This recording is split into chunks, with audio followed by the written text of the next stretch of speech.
Okay, good morning. My name is Mary Leonard. I'm chair of the Department of the chair of the Department of Pediatrics, and it's my great pleasure to welcome you to this morning's Grand Rounds in recognition of Disability Awareness Month. I want to thank the Grand Rounds Committee for putting this together, this inspired topic. And we're going to hear from Dr. Chia on care coordination for children with medical complexity. But first, let's make sure everybody sees the text code on the left for your CME credit, and we'll put that in the chat so for your convenience. Next slide, please. Also want to call your attention to the next few weeks. Make sure you mark your calendar for Grand Rounds and a few other events. So next week, we're going to hear from Claudia and Seth about development, implementation, and outcomes of clinical pathways, building on experience from acute kidney injury and heart transplantation. Really encourage everybody to attend across all of our disciplines because the work that they're doing extends to many, many other subspecialties. This is just a beautiful example of how to do this kind of work and the broad impact that it can have well beyond Lucile Packard Children's Hospital. So we're looking forward to that. Next slide, please. All right, and we just could not be more fortunate to have Catherine Edwards come talk to us on vaccines. So vaccine safety, I'll say that Dr. Edwards is very much in demand. I'm on other national program committees, and everybody wants Catherine to come speak at their conferences, and we were very lucky to get her. And again, thank you to the program committee. Next slide. Okay, and we're coming up on that time of year, the 4th annual Maternal and Child Health Research Institute Symposium. Every year we bring in very, very distinguished speakers. This year is no exception with Dr. Moley, the Deputy Director of Reproductive Health Technology from the Gates Foundation, and then really a wonderful agenda, the full spectrum of the innovative work that's going on through MCHRI. And it's a really great place to see what our faculty are doing in collaboration with faculty in other departments and in many cases with other schools across the entire campus. It's just MCHRI is having a bigger and bigger reach, and this is a great opportunity to showcase that work. Next slide. All right, and then many of you may know that we had quite a transformative gift from the Dunleavys, and so the Dunleavy Maternal Fetal Medicine Center is having an event on fetal therapy. Some of our faculty, for example, those in gene therapy, are very much involved in this program, so looking forward to this event. Next slide. And please mark your calendars and spread the word. The MCHRI Clinical Research Support Office that was established a few years ago and with the people shown here has done truly remarkable work on breaking down a lot of barriers to doing clinical research. It's quite extraordinary what they've been able to accomplish in terms of regulatory compliance, privacy sort of issues, and innovating on patient recruitment. And using different databases in the electronic medical record, but very practical things, whether it's with the investigational drug pharmacy or certain kinds of imaging you may need for your research, what you need if you need inpatient beds. And then one of the places where they're making huge improvements is fixing a lot of the complexity of billing. So this is something the faculty should attend, but please also share this with your research coordinators or anybody that's involved in any of sort of the operational aspects of clinical research here. This is somewhat focused on work on our patients, but in future years, we're going to expand this to really bring a lot of support to community-based participatory research. So really important events to spread the word on so much that's in place to make clinical research much easier and much more efficient. Next slide. All right, and with that, Lee Sanders, our Chief of the Division of General Academic Pediatrics, will welcome our speaker and then moderate the discussion at the end. So please be sure to put your questions in the Q&A. Thank you so much, Mary. And it is my great pleasure to introduce Jean Chia, who joined the Stanford faculty as a clinical assistant professor in the Division of General Pediatrics just 2 years ago. She completed medical school at Northwestern University's Feinberg School of Medicine and her pediatric residency at New York University before entering a 3-year T32 National Research Service Award or NERSA fellowship in general pediatric research at Cincinnati Children's Hospital. During that fellowship, she also completed a master's degree in clinical and translational research. And while at Cincinnati Children's, Dr. Chia helped co-create a new training program in the care of children with medical complexity. And she was a finalist for the Compassionate Caregiver Award in recognition of her service to children with medical complexity. She has presented her fellowship research on goal-centered care and shared care plans for medically complex children in platform presentations at the Pediatric Academic Societies meetings. And since joining us at Stanford, she has also served as one of the primary medical providers at the Complex Primary Care Clinic, alongside myself, Dr. Meera Sukumaran, and David Bergman, who founded the clinic. In addition to serving as the director of the residency rotation in complex care, Dr. Chia serves on the intern selection committee and the telehealth work group within the department. In these 2 short years, our colleagues in our Division of General Pediatrics and I have grown to know Dr. Chia as a consummate professional, as a wonderful teacher, as a trusted advisor, and as a devoted medical provider to so many vulnerable children and their families. Dr. Chia, we look forward to learning from you. Thanks very much to Mary and Lee, and thanks everyone for joining us this morning. I'm humbled to give this talk in honor of Disability Awareness Month. Our talk today is titled Care Coordination for Children with Medical Complexity. I have no conflicts of interest to disclose. Today in this talk, we're going to define children with medical complexity, often referred to as CMC, which I'll also refer to that abbreviation in this talk, and their impact on the US healthcare system, understand the need for care coordination in current models of care, and understand the role of eliciting patient and family stated goals and the incorporation of these goals into care plans. First, with the definitions, children with medical complexity, again, CMC, also known often as medically complex or complex chronic, have significant chronic health problems or disease that affect multiple organ systems. Commonly, 3 or more major organ systems is recognized as the norm, and often result in significant functional limitations or disabilities, high healthcare need or utilization, and often the use of medical technology. And we'll go through an example. But some numbers first. So children with medical complexity, CMC, are a very small number of the US pediatric population, comprising just 1% of children in the US. But they do use up to 1/3 of all child healthcare costs in the US. And looking at this pyramid, so most children at the bottom of the pyramid, what we would consider healthy children, are non-complex, non-chronic. They are healthy, they don't have chronic complex disease.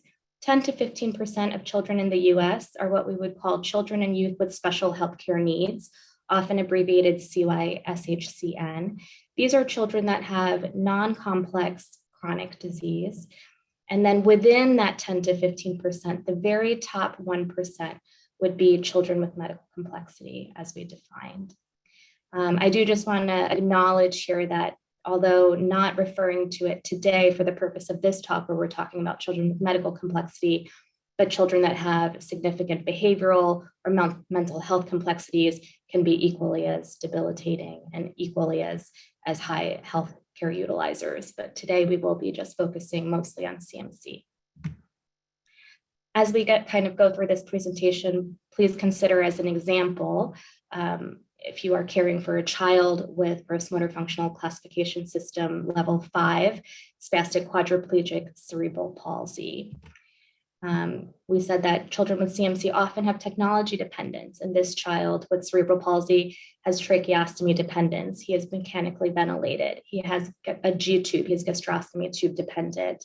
With refractory epilepsy, has a vagal nerve stimulator and requires airway clearance management.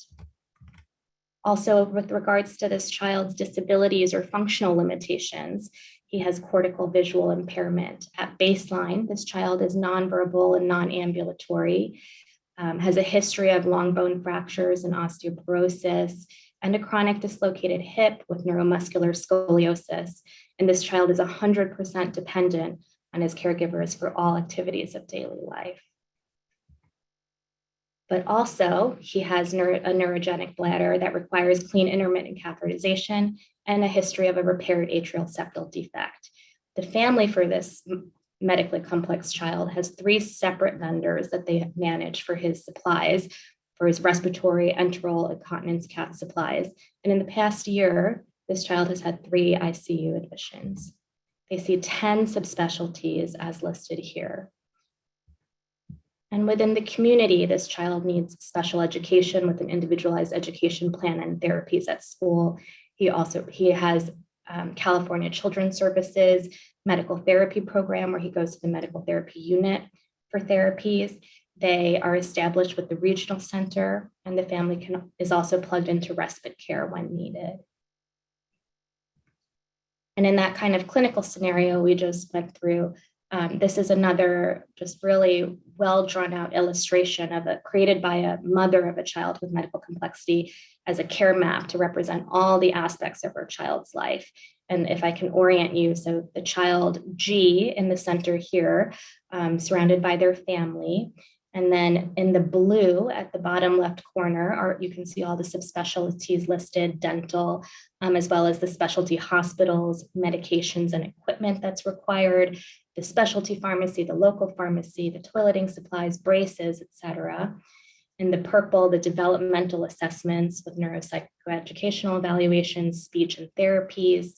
Up in the top left with school, everything that's needed with regards to transportation, to special ed, ABA therapies.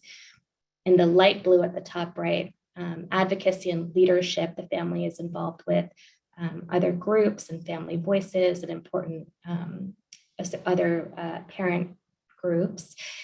Recreation and community on the right. In the red, all the legal and financial considerations that come into play. In the green, of course, their support, their family, their friends, their community.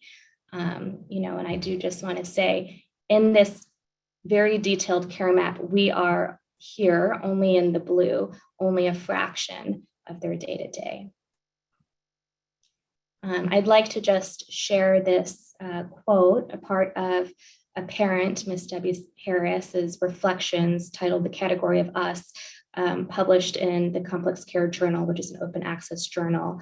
And I really encourage everybody to read it if they have the chance. It's powerfully written, describing, not only her experience as a complex care mom, but also as an African-American family navigating the healthcare system today. And she says, uneventful days are welcome retreats from the difficult ones. If I could read this for you. Bed baths 3 times a day, full immersion baths with jets to help relax tone using the ceiling lift, 3 times a week with the panic button ready to call Lifelink, oral cares, peri-cares, trach cares, scheduled meds 3 times daily, not counting as needed, explosive stools, change all of the bedding, do it again, feeding tube cares, 24-hour continuous feedings, oximetry, titrate O2, reposition every 2 hours, take your hand off your vent tubing, you'll pull your trach out. There's a storm coming, John, go downstairs and unplug your brother. And although many of us may care for children like this, very few of us can truly say that we've walked these shoes in a day in the life of these families. The impact on families as far as the psychosocial burden is also incredibly large. Families of CMC experience various challenges associated with the burden of caring for their child that has complex chronic conditions, including but not limited to financial and employment difficulties, marital, sibling, and home life, mental and emotional stressors, and many more. And just as an example, so this is from the National Alliance for Caregiving a couple years ago. So just the caregiver impact on work. And shown here in this study, they did include caregivers for children as well as adults. And in the red box and the blue are the caregivers for children. And you can see with regards to work, employment, in all areas, whether it's taking time off, going to part-time, all the way to entirely giving up work or retiring early, parents that care for their children as caregivers in all domains here compared to caregivers of adults had larger impacts on work. And, just to highlight in the second box, over half of all parents that care for medically complex children go part-time, and oftentimes it is usually the mother more so than the father. Also, with regards to family impact, shown here from Dr. Dennis Quo's 2011 kind of study, which pulled from the National Survey of Children with Special Healthcare Needs, from 2005 to 2006. Just highlighted here in the red box for you is that in the more complex children that responded to this survey, reporting on their family care burden, they spent 2 hours per week on average for care coordination for their child, and 11 to 20 hours per week providing direct home care. And I actually do think that this is a little bit of an underestimation. And part of that is, they did in their definition define the more medically complex in this group as seeing 2 or more specialists in the last 12 months. And we know that frequently our CMC kids really see much more. So I think if it was a little more stringent, I really think families spend much more than 2 hours a week care coordinating for their child. With regards to thinking about advocacy pieces, we know that 40% of children are covered by Medicaid or CHIP eligible in the US, and 2/3 of children with medical complexity are covered by Medicaid. These numbers I think are even larger now in California. I think now more than 1 in 2 children have Medicaid. Despite knowing that all of these children are frequently plugged into tertiary hospitals and academic centers, many care gaps still exist for these families. We already spoke about the financial burden, over half of them reporting financial problems.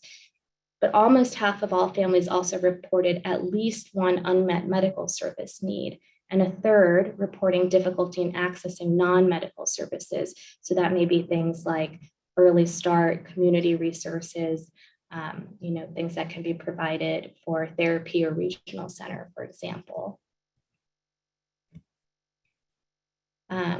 So understanding why care coordination is especially important, we just went through, but just now a definition. So it's a little bit long, but I really do like this one. So care coordination is a patient and family-centered, assessment-driven, team-based activity designed to meet the needs of children and youth while enhancing the caregiving capabilities of families. Care coordination addresses interrelated medical, social, developmental, behavioral, educational, and financial needs to achieve optimal health and wellness outcomes. So the framework really should be, number 1, patient and family-centered. Number 2, proactive, meaning that you're planning ahead instead of reactive when a problem arises, and comprehensive. Number 3, promoting self-care skills and independence, so self-management. And number 4, emphasizing cross-organizational relationships. This graphic is taken from NASHP, National Academy for State Health Policy. So kind of just illustrating what our national standards are for care coordination for children with special healthcare needs, which would include children with medical complexity. So again, just, with the child and the family here in the circle at the top left, surrounded by their care teams. And then, important aspects include, shown here at the bottom, a care coordination workforce. So really providing team-based care, not just a provider or a doctor or a nurse practitioner, but other team members that can help with the care coordination aspects of care. Care transitions, team-based communications, child and family empowerment and skill development. Again, self-management piece is really important. And ultimately, all leading to shared plans of care, and a part of that, reassessment with screening, identification, kind of in this loop together.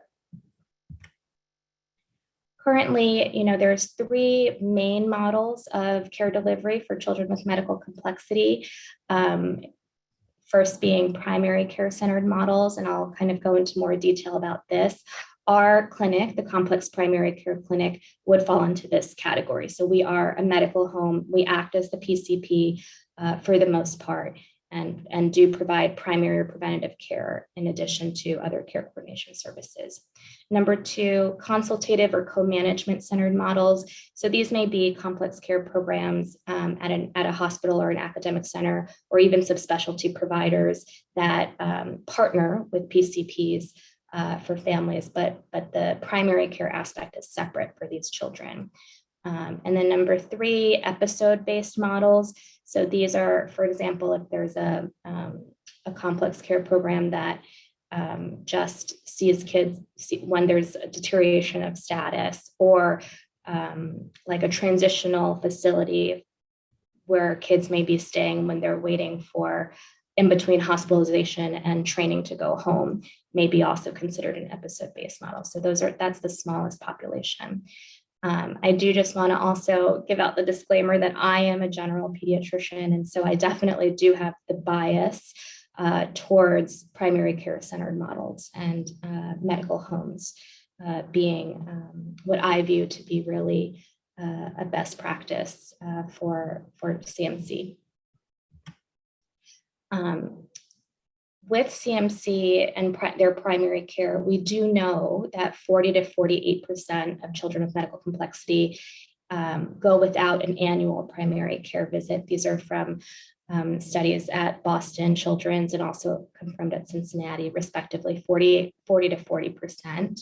As a result, many preventative care gaps and delayed vaccines do exist. For example, at Cincinnati, just 28% of CMC under the age of 7 received all the recommended vaccines for which they were eligible before they really implemented some system-wide changes. And barriers do exist. 43% of pediatricians in the US endorse subspecialty care potentially as being the best source of a medical home for children with especially complex or rare conditions. And usually when this is the case, they cite time and cost as barriers in their practice. Though we do know, of course, there are many excellent pediatricians that take very good care of CMC in their clinics. But as a result of outpatient primary care generally being oriented to providing service for our healthy neurotypical children, out in the past decade, outpatient primary care programs specifically for complex care children have really emerged to meet these unique needs. Our clinic, which I'll talk about later, is about 9 years now. Just moving into some of our projects that I want to highlight that are especially important for talking about care coordination for CMC. The Centers for Medicare and Medicaid Innovation Award, CMMI, was awarded to the Children's Hospital Association. This is also known as the CARE Award, led by our very own Dr. David Bergman, who is the founder of our complex primary care clinic about 9 years ago here. And the CARE Award, which stands for Coordinating All Resources Effectively, really sought to address care model innovation and payment reform for Medicaid children with medical complexity. And it was the first study to demonstrate reduction in spending for CMC and complex care centers and general primary care practice clinics with comprehensive care management. So really important work. And with this CARE Award, the Learning Collaborative across these 10 hospitals had 4 key change concepts in their intervention that that each center included, with one being providing a dynamic care team list for the family, a list including all of their providers and team members, shared care plans. Number 3, access plans or contingency plans. So also sometimes for contingency plans, like, who to call for certain conditions, when to go to the emergency room, things like that. And also a patient registry for reassessment and stratification. In the CARE Award project, they found that comprehensive care coordination services was associated with in several different areas, decreased spending, 7.6 decreased inpatient spending, 11.6% decreased emergency department costs, 4.6% decreased per member per year costs, and very important as well, of course, improved family experience. So we know that care coordination is effective and important, but how do we incorporate family-centered care plans into the shared care plans for all families? Well, families are key members of the care team and experts in their child. Shared family-centered goals are recognized as key elements of care plans. And system standards for medical home care coordination includes respect of the family's strengths and incorporation of the family-driven or family-stated goals. However, gaps still sometimes do exist, often do exist, between the child and family's values or priorities and those of the pediatrician or provider creating the care plans. And this was some of my projects that started when I was a fellow at Cincinnati. But I was really interested in understanding and describing how often various types of patient and family stated goals were addressed with an action plan. So over a 3-year period for children 0 to 21 years, we looked at almost 1,500 children that were enrolled in our care management program. So they were assigned a care coordinator at one of our 4 primary care practices, 3 of which were general pediatric clinics, and 1 was a complex care center that also was a medical home. And medical and social complexity was based on a validated pediatric medical complexity algorithm, and the social complexity was based on social work assessments. And each of these families enrolled in our care management program had, at minimum, every 6 months would have their goals elicited by the nurse or social work care manager, and documented in their plan of care and shared with all the visible and shared with all the teams as well as the family. And we first used an inductive qualitative research approach to categorize these goals. Our multidisciplinary team included 3 pediatricians, 2 parents of children with medical complexity, and a social worker. And this was intentional to just avoid a provider mental model with the naming and the sorting and refining of our goal categories. And we did this until we reached thematic saturation, ultimately coming up with 15 different goal categories that I'll go through. And then the second piece later on, we randomly sampled 780 children of these to assess whether or not the goal included an action strategy that addressed the stated goal. So the first piece was identifying and developing the different goal categories. And then the second piece was, well, now that we're eliciting these goals, how good of a job are we doing actually coming up with a plan that addresses what the family says is their main priority? Within these 15 goals, 3 major themes arose. So shown in red, less than half, actually surprising to us at the time, 47% of the goals fell into a clinical related theme. Just over a third, 36%, were a behavior and development related goal.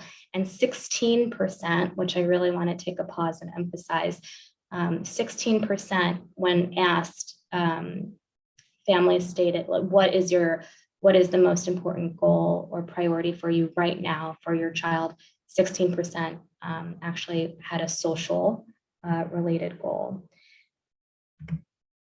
And just shown here are the 7 different clinical goal categories. Again, the naming of these goal categories was with the assistance of the parents that worked alongside us in this project. So we categorized them as medical, nutrition, growth, exercise, future wellness, therapies, families, child self-management of medical problems, decreasing medical support technology dependence, and access to healthcare services.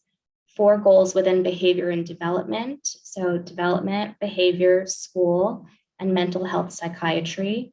And 4 goal types within the social category, named as housing, financial support, home life, and custody.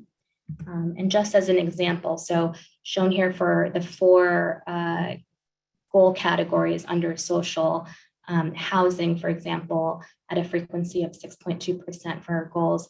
As an example, one parent said, Mom, and this is the care manager paraphrasing, but Mom's goal is to move to a new and safer neighborhood home. And so what we looked at was, and with regards to this goal, how often were the PCPs addressing this goal with an action in the care plan, and how often were care managers addressing the goal? So with this housing example, 20% of providers addressed it versus 72% of care managers addressed it. And then in the furthest right-hand column, when combined together, so really emphasizing when we looked at did the provider or the care manager addressed it, almost 88% of the housing goals were addressed. Again, as an example, financial support. The example goal being mom wants to go off food stamps. Providers addressed this goal stated by the parent during that visit less than a third of the time in their care plan for the child. Care managers addressed it just over 2/3, 67.9% of the time. And the asterisk is just that these are statistically significant differences. And when combined together, either provider or care manager that addressed the plan, almost 80%. Just to show you an example of a clinical related goal. So under the category of decreasing medical support or technology dependence, the example being here is a parent said, my biggest goal is for her to be decannulated. So here, providers that saw this goal addressed it with something in their care plan, a next step or an action step, 68.8% of the time. Care managers addressed this family goal, 78.3%. And this was not significantly different. And then together, over 80% addressed.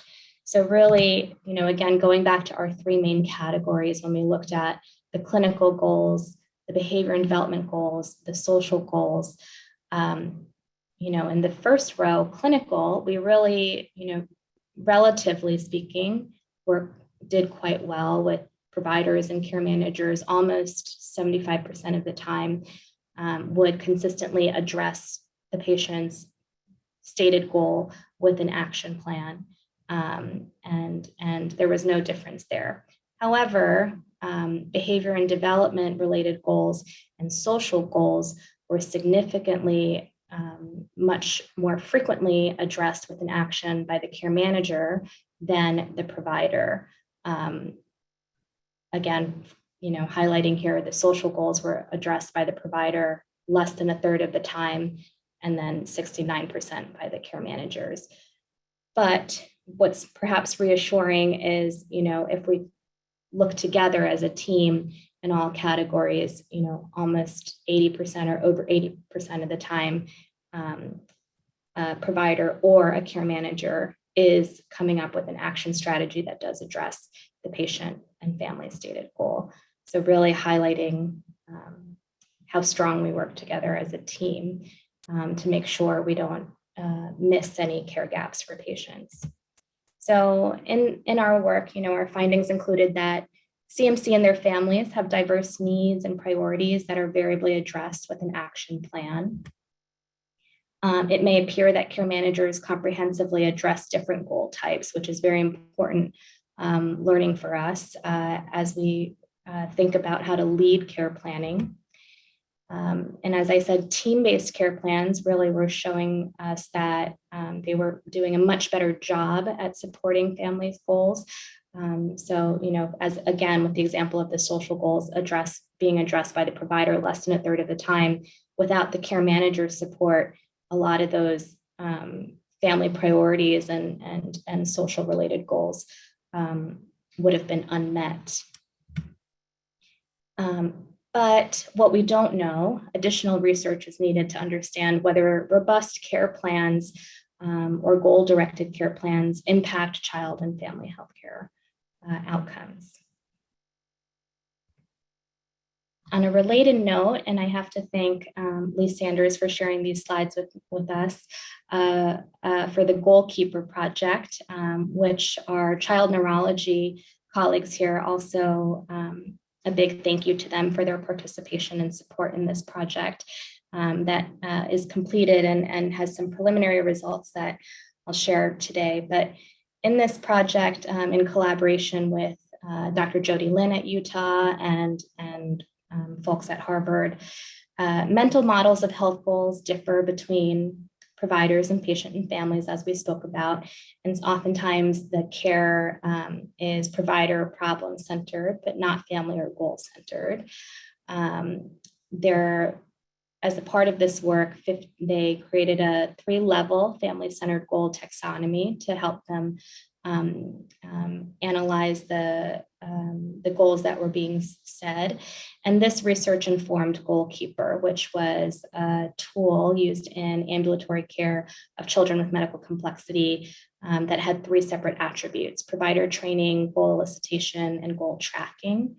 And then finally, randomized controlled trial of Goalkeeper showing efficacy in goal setting and shared decision making. And some preliminary results that are in press. So, in all aspects, the control group in each of these 4 charts is shown in blue. And although a small study, there is a strong signal towards maintenance of goal setting, problem solving, care coordination quality when using the Goalkeeper tool. Although it looks like, over time, the control group, which is the blue, went down in each one's, the groups that had the intervention stayed the same. So is reassuring. And I do just want to wrap up and also introduce ourselves in the complex primary care clinic. So what are we? We provide a medical home for children with medical complexity. And we serve children that are cared for by 3 or more pediatric or surgical subspecialists, children that are technology dependent, children that have frequent or prolonged complicated hospitalizations. Our team here is just shown here. And I really need to highlight and shout out our core team, which if you recall the 3 models that of care delivery that I had shown earlier: primary care, consultative, and episode-based care. The core team is really a virtual team that kind of transcends these 3 recognized models. So we are so fortunate to have our core colleagues helping to provide care coordination for our kids here. The core program stands for coordinating and optimizing resources effectively. They have dedicated care managers, case managers, parent mentors under the leadership of Dr. Karen Wayman. Also a CCL, care coordinators and schedulers, and a social worker.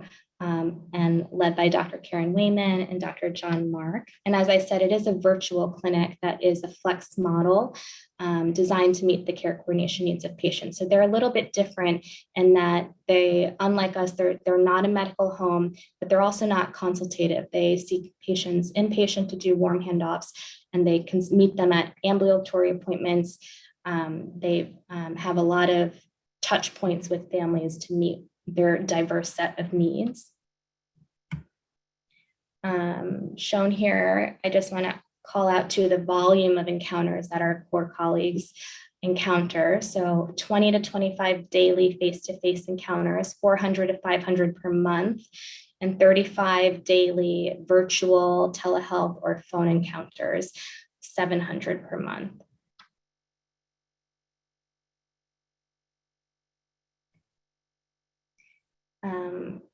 For anybody looking to refer to either of our programs, if you're in need of a medical home for a child with medical complexity and feel that they would be well suited for us and that we would be a good fit for the family, in EPIC, if it's internal, you can place an ambulatory referral to complex care. And for the core program, for families that have intensive care coordination needs, you can place an ambulatory referral to the core program. And in summary today, as we wrap up, I just want to again highlight that children with medical complexity, CMC, are a small, again, 1% in the US pediatric population, small population, but very high needs population. Family-centered care coordination for children with medical complexity is both crucial and effective. with Dr. Bergman's work and the Children's Hospital Association and the CARE Award has been shown also to reduce spending. Remember the importance of incorporating family goals and needs and highlighting family strengths when caring for all of our patients. And in honor, just since of Disability Awareness Month, I just really want to also mention, with regards to health equity, and all the diversity, equity, inclusion work and focus here that we have at Packard and Stanford and nationally, we know that care gaps exist for families of children with medical complexity. They may also deal with racial language barriers, but inherently we know that the psychosocial burden is tremendous for these families. I think it's important that we also emphasize and recognize disability rights and making sure that we do strive for health justice for this small group of children that cannot advocate for themselves. And if I can borrow the words of one of our parent mentors, Teresa, who has said to me that our complex care children, they may not speak well or they may not speak at all, but they definitely do have their own language. And sometimes they really need us to be that voice. I do also want to just end again on Ms. Harris's reflection piece, the category of us, a quote from her reflection describing parents of children with medical complexity. She says, "We are part of a demographic that cares for children who are medically with a host of disabilities, coaxing them towards adulthood against all odds." I have many people to thank, including our complex care team, our core team colleagues, the Division of General Pediatrics in the department, as well as my previous research team and mentors. And I want to thank everyone for their time and their attention. Please email me or any of us if you have any questions, ideas, comments, thoughts of how we can work together and improve care for our families. Thanks very much.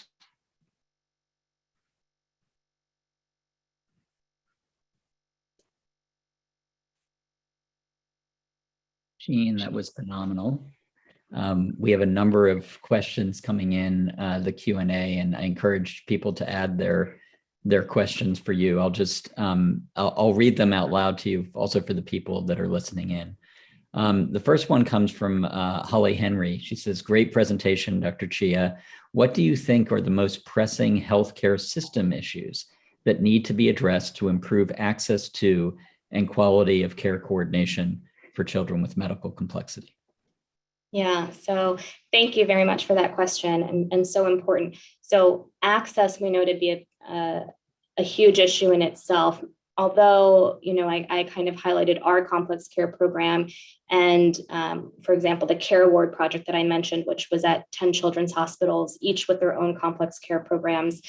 Most children, the majority of CMC children with medical complexity do not belong to a complex care center or complex care medical home. So, we know that most children, even those that are medically complex, have medical homes with their PCPs nationally. So, improving care coordination and access for these children, really, I think the care management piece is so important, making sure we have really a dynamic team of care coordinators, of nurse and social work care managers, pharmacists, nutritionists. We're so lucky to have parent mentors, but, these innovative things like the core program that we have here, I think are a good starting point and a really novel starting point. But these are ways that we can kind of disseminate into primary care practices and clinics where PCPs may not have the time or other resources. And of course, even within our own institutions too, making sure that we build support for these team members, I think is really key. And again, with regards to access and improving that aspect of care, I think really education for our trainees is a huge piece too. I can't help but plug our elective if anyone wants to come rotate with us in our complex care clinic. But, there really, I think, needs to be an emphasis in our trainees for pediatric residents about just learning the nuances of ambulatory care for these families and how to lead the care coordination and being comfortable managing care plans and making sure that they're addressing family priorities. I know that was a lot in one response, but I hope I answered your question somewhat. That was great, Jean. It was a big question, but good answer. I would add just briefly, parenthetically, also fellowship training in complex care that you were part of and that we're developing within our own Gen Peds fellowship. There are a number of questions here, Jean, about the complex care services. So I'm just going to go through them. The first one from Dr. Aby in our division: as a medical home for CMC, is our complex care clinic also open to siblings who do not have medical complexity? Can the child bring the child and the sibling together for regular checkups, or do they have to choose a different one for the siblings? We do have some healthy siblings that have been grandfathered into our clinic. Because our team is so small right now, we only have the 4 providers that I kind of put up earlier. We don't really have the capacity to universally right now accept all well siblings as well. But, I think that for example, at Colorado Children's, they have a special care clinic that is a hybrid model where, it's their complex care program is housed within their larger primary care clinics, and is one that is a great model for care for families. And I think it would be so wonderful if we could take on all the healthy siblings also, but because of our clinic limitations right now with people and staff and space, we're really currently best suited to take on families where we're providing care just for the child that has the medical complexity. But conversation is to be continued. Thanks, Jean. There are a couple questions about patients who live more remotely. From John Mark: could you mention how you care for patients and families who do not live in the immediate area? And from Dana: my complex rheumatology patients have really loved the program. How has your team transitioned to telemedicine during the pandemic? Yeah, so I started November of 2019, right before the pandemic. And even when I started back then, our clinic and my colleagues, Lee, David, and Mira, all of us had been doing telehealth pre-pandemic, although those visits were oftentimes much more related to, school needs or conservatorship kind of type of visits. And we've really ramped it up to include acute visits or sick visits or other well child visits as well. I think telehealth, will forever be with us and will be so important to improve access for children that do live in areas where access is a challenge. For example, here we have, it's really heartbreaking that we have families driving 4 or 5 hours one way up from the valley to see us because they have no other option. And so we oftentimes will, as much as we can, provide telehealth for these families, since we will partner with local PCPs in those situations because they need someone much closer. They can't come 5 hours when they, have an acute respiratory illness. So, I think telehealth will be here to stay, and I look forward to what it brings us in the future. But I think it will be so important to make sure we're reaching families. And even our local families, I just want to add, not only those that have distance, but I found that our local families really appreciate the telehealth visits too, because some of our kids, it's so much work to get them out of the house. They've got equipment and they come with pulse ox and continuous feeds, or they have their TPN bag hanging and it's just even lifting the child to and from it's such an ordeal. It can take families an hour or more just to get them ready to get in the car for a trip. So families are so appreciative of telehealth. That's great, Jean. There are also a couple of questions about transition care and transfer of care. So from Dana, how does your group handle transitions to adult providers? And Linda Starnes asks also about the transfer of patients to adult services. Yeah, so thank you for asking that very important question. And it's something that I think all of us in our group are quite devoted to supporting families with. We never discharge children until they have established with adult care. And in general, we'll tell families we'll see them until age 23 typically, but I think we definitely have a couple that are getting into their late 20s, but we really kind of start helping the family navigate starting their adolescent years, thinking about conservatorship, kind of just thinking about what specialties they will have to move over to the adult side. We tend to move the subspecialty pieces first to make sure that the process is smooth. And then the last step will be moving us, the PCP, over to an adult primary care. One challenge has been, as I mentioned, the vast majority of our children are Medi-Cal or CCS, California Children's Service, which they'll age out of at 21 and revert back to Medi-Cal. So finding them a primary care adult medical home has been a challenge locally too. For example, their subspecialty care can be seen with our adult colleagues at Stanford, but not their primary care. So it does create challenges for making sure that their new adult PCP is able to provide the same quality of communication and partnership with their specialists.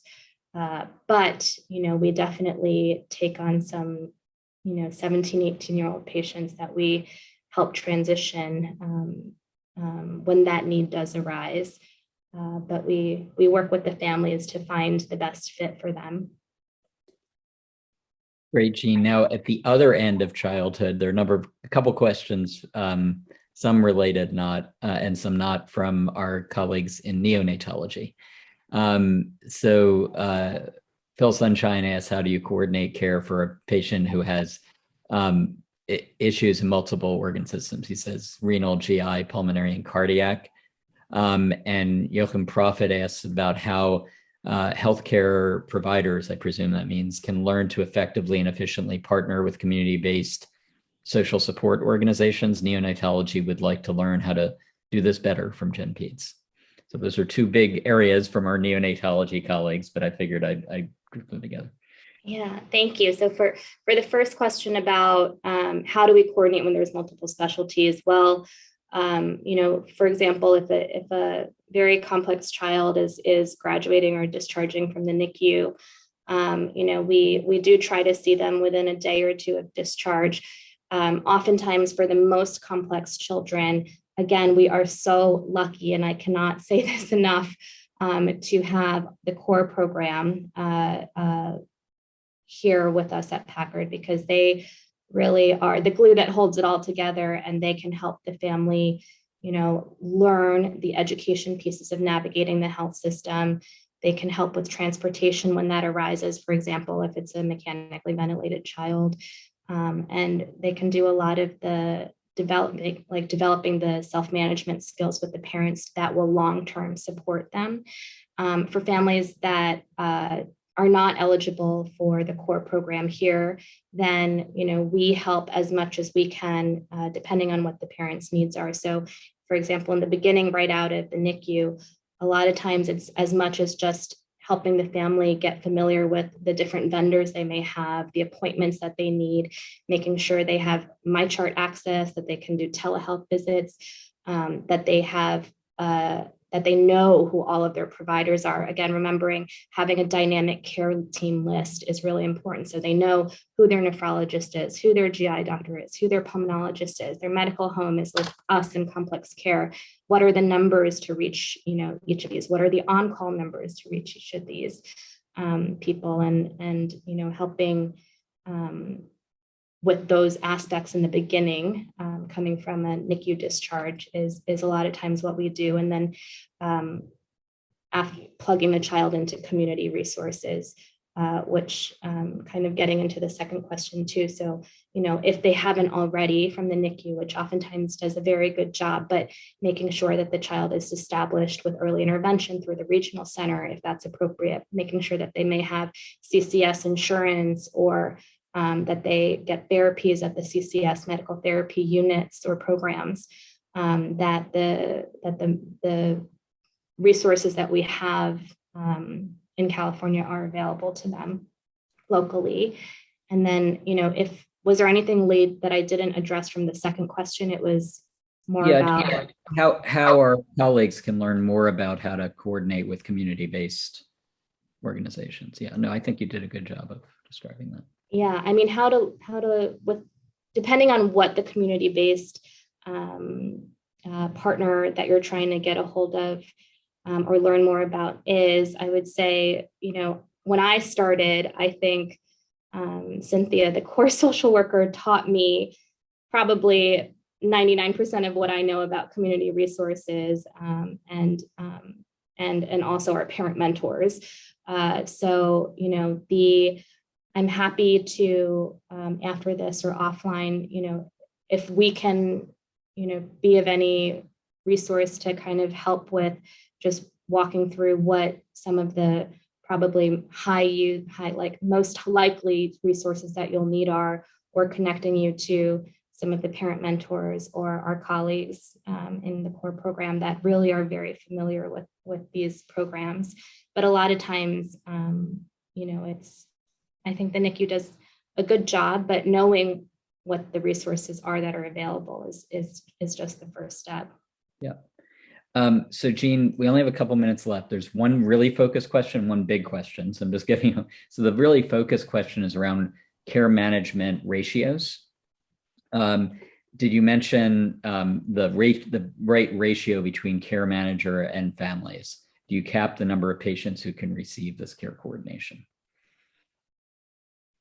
So within our clinic here in the complex primary care clinic at Packard, we do not have our own designated care managers. We do have a CCL, a care coordinator liaison.